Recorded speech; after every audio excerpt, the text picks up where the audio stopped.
Are you looking to simplify your writing? There was a time when you had to write with only pen and paper. Today, you don't even have to know how to spell. You can simply use voice to text.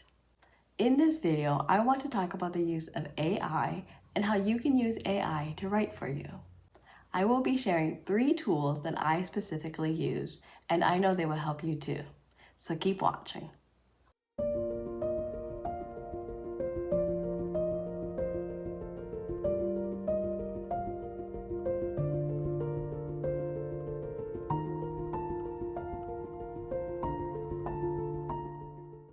Hello lovelies, welcome to A Writer's Corner with me, Lisa Shimkus.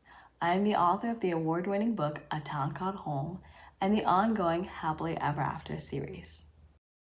Today, I want to talk about the use of AI and how you can use that to simplify your writing so you can spend less time thinking and more time writing.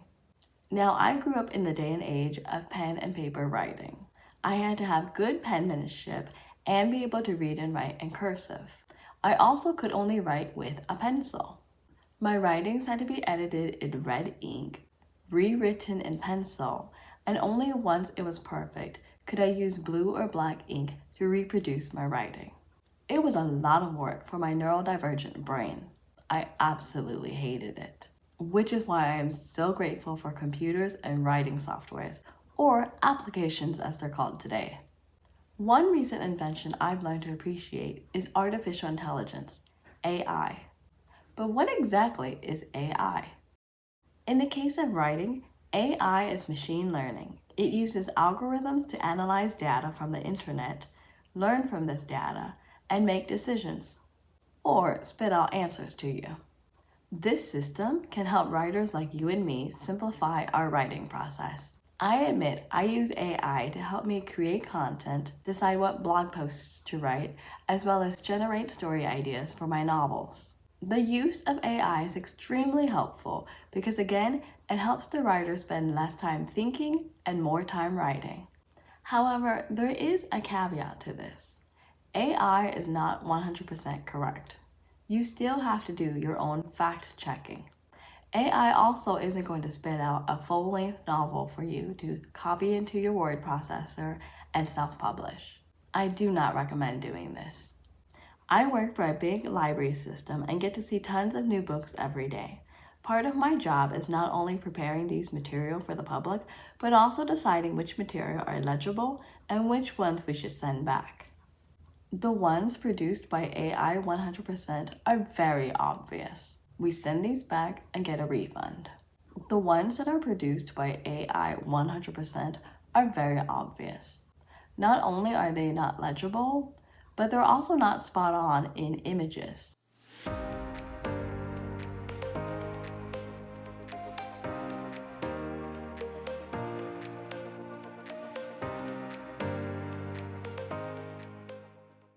Even words, I should say.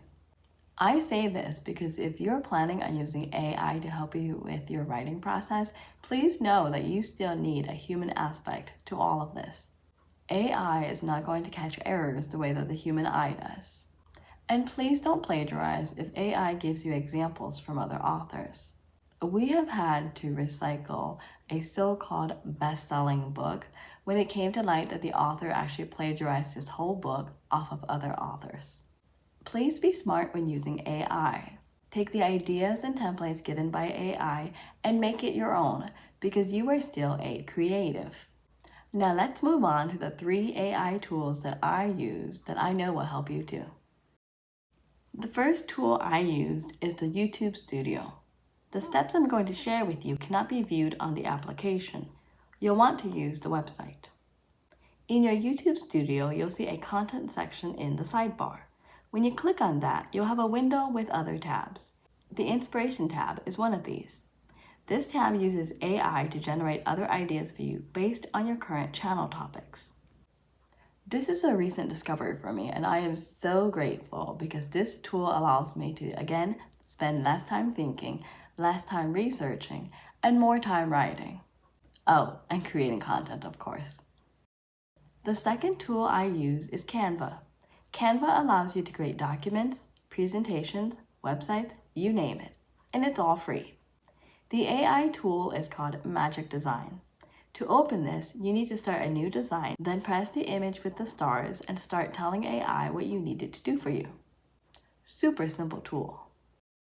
A third tool I use is Write Sonic. Just like the first two tools, you can use this one to generate ideas for you. I use Write Sonic to generate the outline of a novel for me, and I'm actually working on the third draft of one at this moment. So am I in love? Yes. To get your hands on this tool, see the description box below. If you're looking to simplify your writing and spend more time writing than thinking or researching, I highly recommend using AI. This does not mean, however, to use AI to write everything for you and turn in the work. Please don't take AI's credit. Like everything else in life, you still need to turn in your effort, do some fact-checking, and make this your own. Use AI's ideas and templates to give you story ideas, and then make those stories your own, because you are still a creative. And that's all I have for this video. If you found it super helpful but also need more, check out the videos on the screen and I will see you there. Take care and have fun reading and writing. Bye! In this video, we will be discussing how to write stories that are uniquely you and leave a lasting impression on your readers. Finding your writing voice and style only takes 3 steps. If you want to know what those are so that you can craft memorable stories for your readers, then keep watching.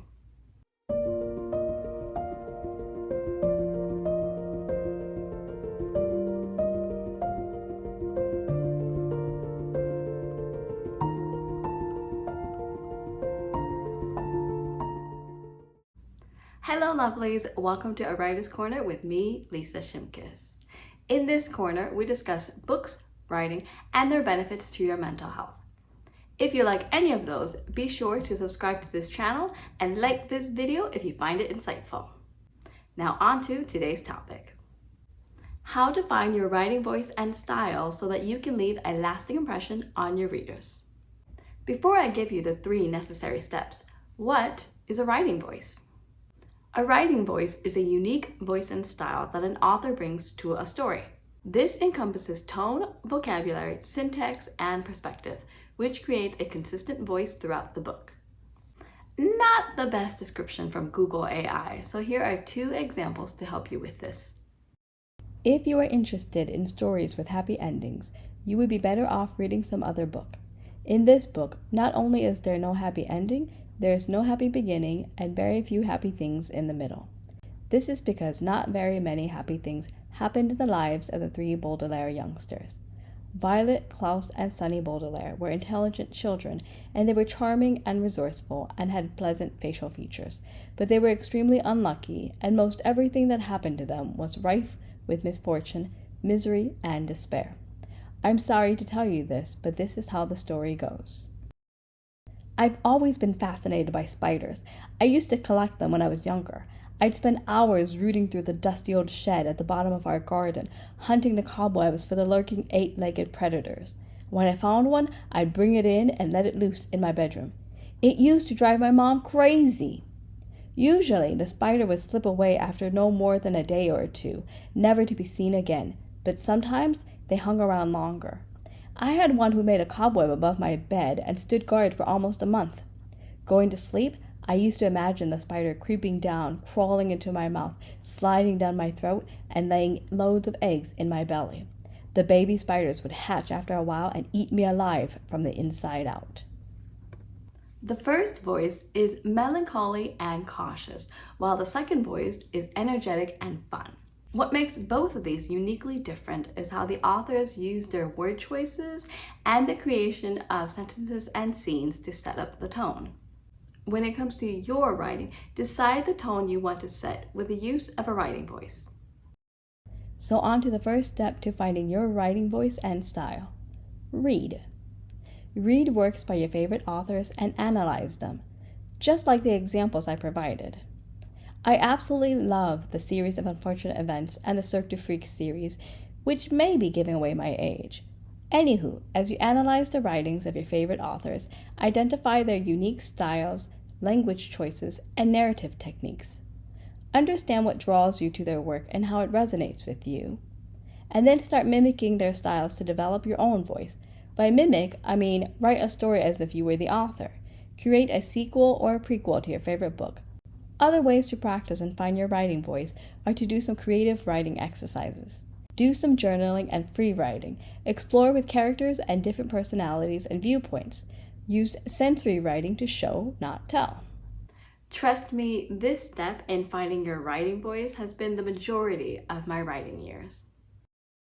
Moving on to the second step, explore and experiment. On top of reading and free writing, explore and experiment with different genres and formats. Write short stories, poems, essays, blog posts, and more to see what you do and do not like. Using myself as an example, I blog, script videos, write newsletters, novels, and novellas. Out of all of these, if I could only focus on one of them, it would be writing novellas. I truly enjoy writing my Happily Ever After series, which you can check out below.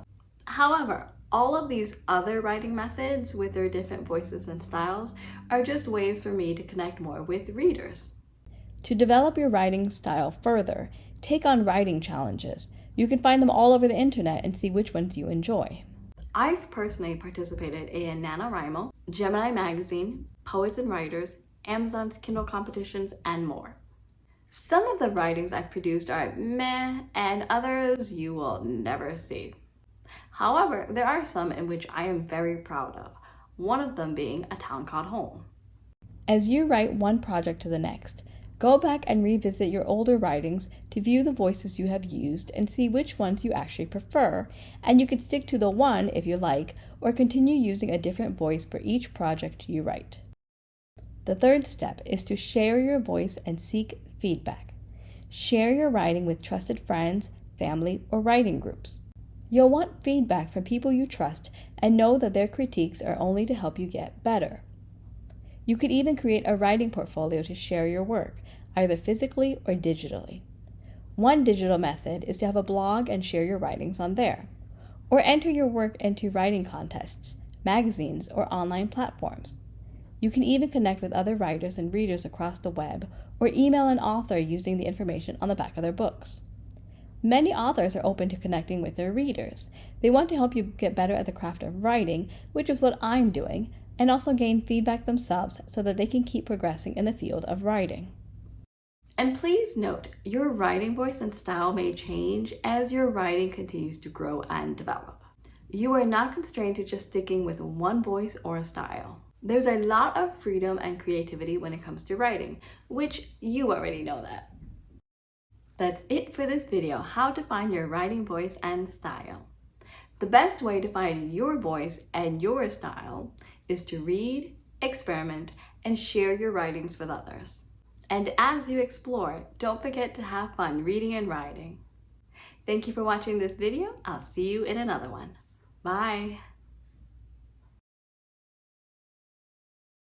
The secret is out on how to be a successful writer. However, success has many different definitions for many different people.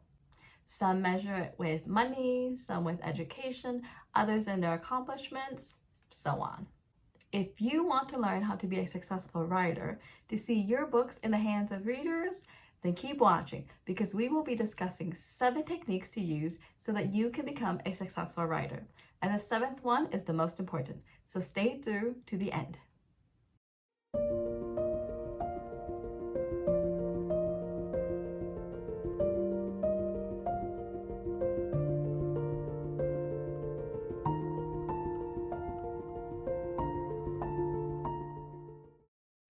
The first habit of successful writers is to have a writing habit.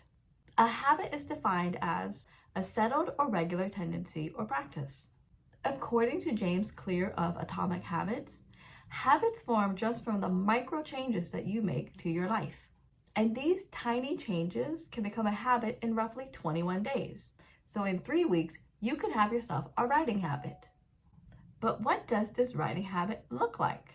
Set aside a specific time to write. This could be 15 minutes as soon as you wake up, 30 minutes in the afternoon, or an hour in your day. Or if you can't commit to writing daily, make it once or twice a week. And if that doesn't work for you, make it once a weekend. Whatever your schedule may be, make writing a habit. The second thing successful writers do is having a ritual around their writing time.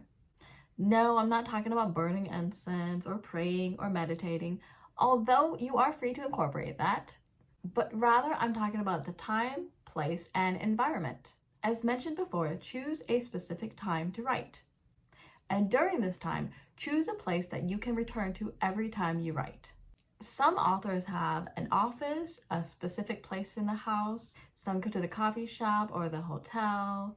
They have a shed or a she shed, or even in bed. Trust me, I love writing in bed because it's comfy. As for the environment, have it be clutter-free, because a clutter-free space will give you a clutter-free mind. This means you won't be wandering around the house trying to clean up when you should be writing. Therefore, your writing space should have minimal distractions. The third habit is to read in your genre. If you are writing sci-fi fantasy, read works by other authors in sci-fi fantasy. If you're writing a historical romance novel, read historical romance novels. And if you're writing horror, read horror novels. Not only will you need these titles when you are writing a query letter to an agent, but you will need to study the genre you are writing in. This is one of the biggest mistakes that beginner writers make. They just think, hey, I like to write, I'm going to write a book. I am guilty in this area too. But then they can't figure out why they keep getting rejected or why they can't finish their manuscript. By reading and studying how authors write, you will learn how to start and finish your own writing. There are also patterns in how each genre works, so you will need to read to figure out how to captivate your audience and keep them glued all the way to the end of your own book. So read in your genre of writing. Another mistake that beginner writers make is not incorporating movement into their writing time. I admit this is a secret I didn't know about, but it is something that I do because I have undiagnosed ADHD. Therefore, it helps. So what could this movement be?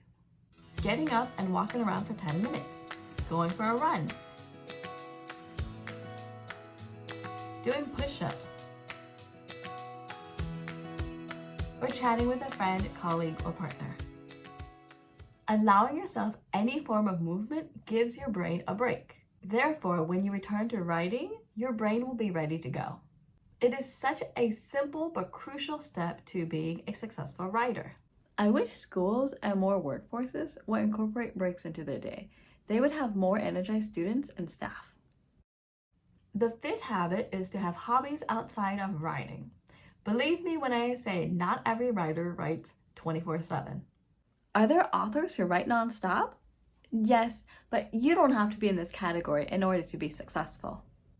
Pick up other hobbies. This could be playing a sport, cooking, dancing, playing chess. I want to say, please don't watch TV as a hobby, but at the same time, I enjoy watching documentaries. So here's what you should do if you enjoy some screen time. Use it as a brain break or research time. Treat it like you would if you were reading or incorporating movement into your writing.